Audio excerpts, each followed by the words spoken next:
del río, la batalla conocida como el combate del Frígido o el combate del río Frígido,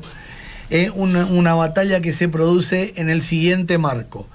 Entre el 5 y el 6 de septiembre del año 394, fines del siglo IV de nuestra era, se enfrentan dos grandes ejércitos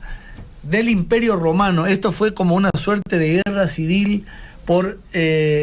la obtención o la lucha por poder entre, por un lado, el emperador romano de Oriente, el emperador Teodosio, que había abrazado la religión católica, y el usurpador al trono del Imperio Romano de Occidente, Eugenio, quien, junto a su general Arbogastes, defendían el culto pagano. Es lo que había sucedido puntualmente, o cuál era el escenario en el cual se desarrolla esta gran batalla. Cuando el emperador Constantino, en el año 325, abraza el catolicismo y establece o instaura la religión católica apostólica romana, conocida de ese modo, para todo el Imperio Romano, muchas familias patricias que estaban, muy cercanas al poder, se resistieron porque tenían años y años de religión pagana, eran politeístas. Todos sabemos que el Imperio Romano históricamente fue politeísta hasta la instauración y el reconocimiento formal de la religión católica como la religión oficial del Estado. Aparece el Concilio de Nicea, aparece a lo largo del siglo IV la transformación del Estado romano en un Estado cristiano, y allí es donde comienzan las disputas políticas y religiosas dentro de la élite romana. Ya hay que decirlo, el Imperio Romano ya venía en franca decadencia. Habían adquirido los federati, es decir, los federados, los bárbaros pagados como mercenarios para la protección del Estado, ya habían adquirido mucho poder, principalmente los godos. Estamos hablando de esas tribus bárbaras que habitaban lo que hoy conocemos como Alemania, Francia, Bélgica, todo ese sector, ese enorme sector territorial, ya habían adquirido mucha preeminencia dentro de la sociedad romana. Los romanos se habían tirado como al descanso, hubo una suerte de relajamiento del Estado, y esto quedó en manos de los bárbaros. Bueno,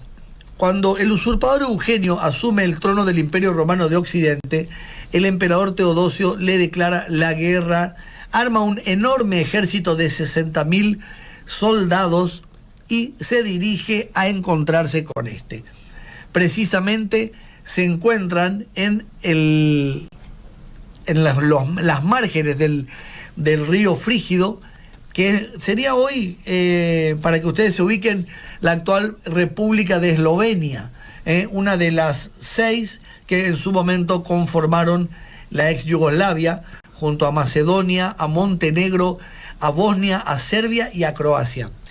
En las márgenes de este río se instalan los dos grandes ejércitos, y el día 5 de septiembre del año 394 comienza esta enorme batalla donde el general Arbogastes, el líder del ejército de Eugenio, se enfrenta al general Estilicón, uno de los grandes líderes y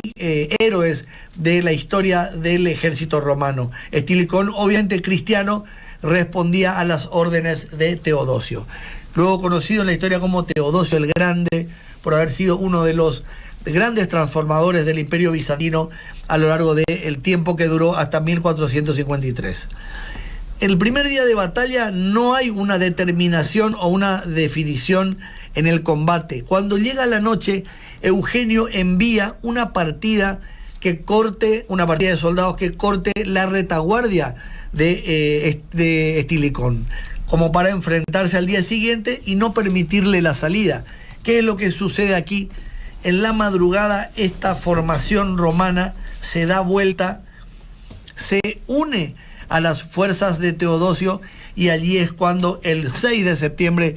del año 394, al día siguiente, en las segundas 24 horas de esta batalla, se produce el tremendo ataque de Teodosio sobre las fuerzas de Eugenio, destrozan al ejército romano de Occidente, que también tenía el apoyo de los francos, y de ese modo Teodosio queda como el gran vencedor de este combate, que tiene consecuencias muy importantes. Primero, se unifica el poder político, es decir, el emperador romano de Oriente era a su vez también el emperador romano de Occidente, al haber muerto Eugenio, que fue decapitado a pesar de sus súplicas para que se lo mantenga con vida. Fue tomado prisionero y decapitado. Arbogastes, el jefe militar, el magnum militari de Eugenio, se logra evadir, logra huir, hasta que se suicida cuando se da cuenta que estaba totalmente acorralado días